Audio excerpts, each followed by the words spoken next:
Lakini pia niendelee kwa kueleza kwamba ukisoma hotuba kuna maeneo ambayo ninajaribu kuyaquote kwa sababu ya muda, najua ni dakika 5. Waziri amesema au ameandika, tulipotoka kulikuwa na vumbi. Hapa alikuwa anaelezea rami. Tulikotoka kulikuwa na vumbi, lakini leo tunatembea kwenye rami.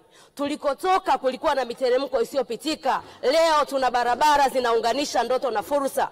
Kuongezeka kwa barabara za changarawi kwa asilimia alizozitaja, anasema hivi ni viunganishi vya matumaini.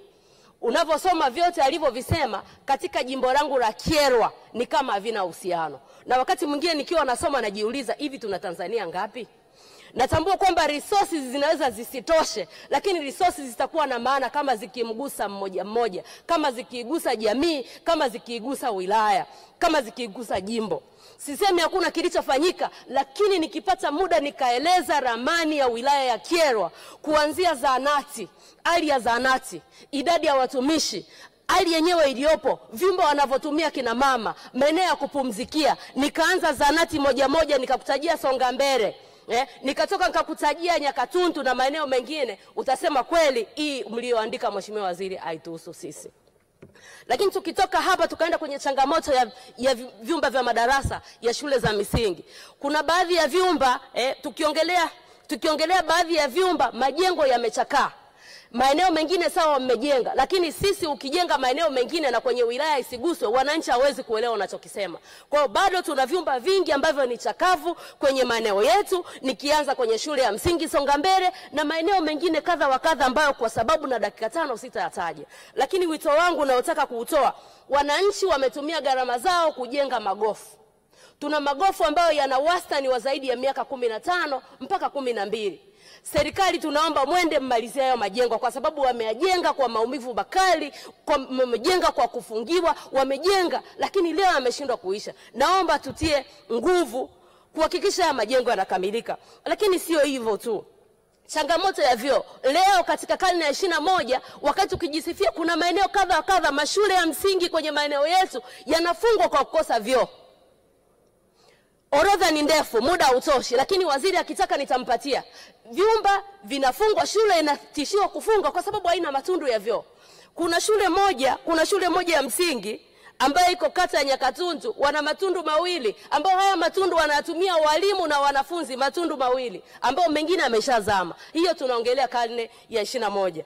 Lakini pia tuende kwenye habari za barabara. Nyie wote mnajua nimekuwa niongelea changamoto ya TARURA wilaya ya Kyerwa, kwamba bajeti ya TARURA wakati mwingine haitoshelezi kwa sababu ya nature ya kijiografia na maeneo yetu.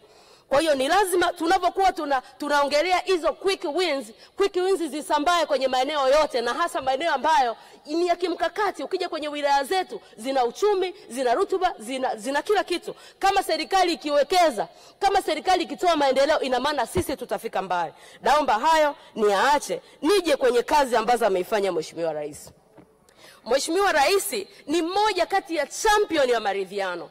Mheshimiwa Rais amekuja na kitu kinaitwa 4R.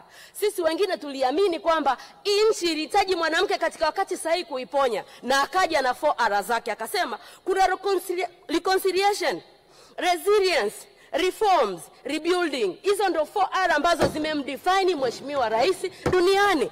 Sasa leo kinachotokea kwa watu wa chama changu Chadema, wanasema no reform no election. Mnajua imetoka wapi? Kwenye ile 4R ya Mheshimiwa Rais ya 3. Wamesema wanataka reform.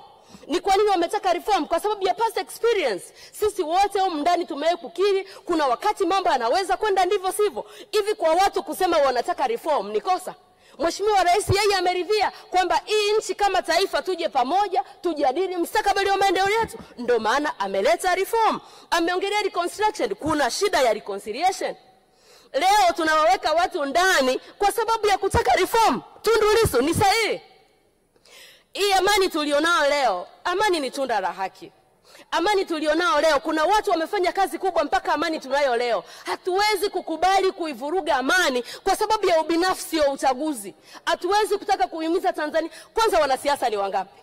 Kwanza wabunge ni wangapi? Mawaziri ni wangapi? Kwa population ya Tanzania watu zaidi ya milioni 60. Na then tunapaswa tukae chini kama taifa tupate mustakabali. Wamekuwa wakitoa mfano katika game ya Simba na Yanga. Unamruhusuje refali wa Yanga kuchezesha hiyo game?